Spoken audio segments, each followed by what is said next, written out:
Football is an intense sport. The biggest driving force is passion. Passion that keeps everyone on the edge.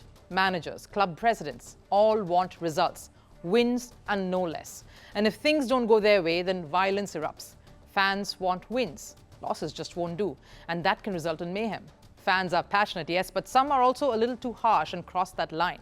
The sport is intense, and the ones in the middle of all of this, facing all the heat constantly, are the players. And at the pinnacle of this sport is the World Cup, an aspiration for every team and for a country particularly like Brazil. It's worse. They have a record 5 World Cup titles.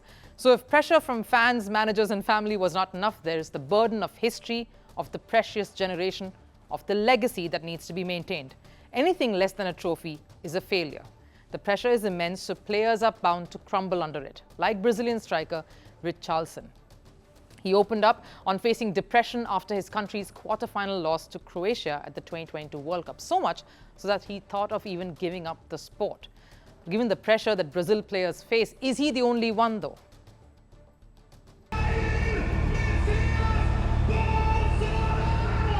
A country suffering through internal political tensions, poverty, among many other pressing concerns.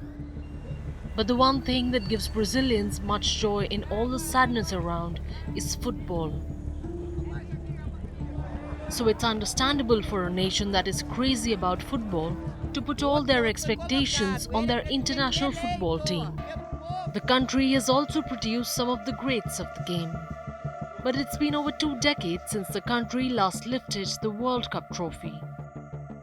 For a 5-time world champion, that's quite the title drought.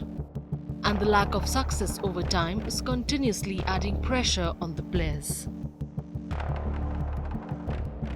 One player has come out in the open to talk about it. Richarlison opened up on battling depression after Brazil's 2022 World Cup exit. He broke down while speaking about the incident. I'd just played in a World Cup at my peak. I was reaching my limit, I don't know, I'm not going to talk about killing myself, but I was in a depression there. And I wanted to give up. Even I, who seemed to be mentally strong, after the World Cup, it seemed like it all fell apart. I think the therapist, like it or not, saved me, saved my life. I only thought rubbish. If you need a psychologist, look for one, because it is nice for you to open up like that, for you to be talking to the person. Richarlison's statement has shocked the football world.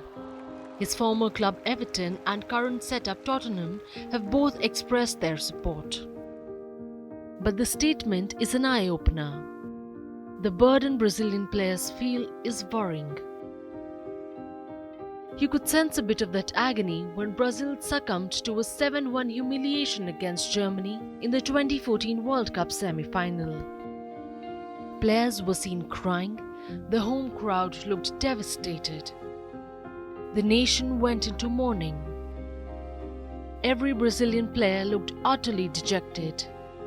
Reactions in the media proved how much pressure players must have felt. Every local media outlet had their own headlines insulting the national team for such an embarrassing display. Clearly, the country doesn't take football just as a sport. They consider it as a statement of life and death, and it all comes from the passion they have for the game. Famous Uruguayan writer Eduardo Galeano once said, "There are towns and villages in Brazil that have no church, but not one lacks a soccer field." Not sure how true that is, but it is a statement that clearly shows how invested the country is in football. Something that was backed by the former head coach of the national team, Tite. The pressure is natural. Brazil have the biggest history in football, and with that legacy always comes the pressure. We have some of the players that call the biggest media attention in the world, so we take it naturally. It's our dream winning a World Cup.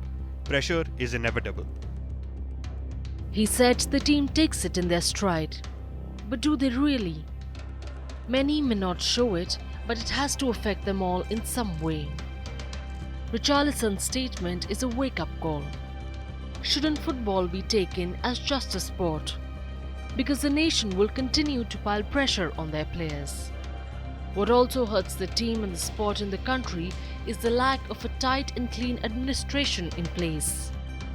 The Brazilian Federation has also been facing the heat for a while for their shoddy practices for some years now. So picture this: pressure from fans, pressure to perform, and a system that is not exactly supporting you. A Brazilian footballer is utterly cornered. How long before this scenario changes?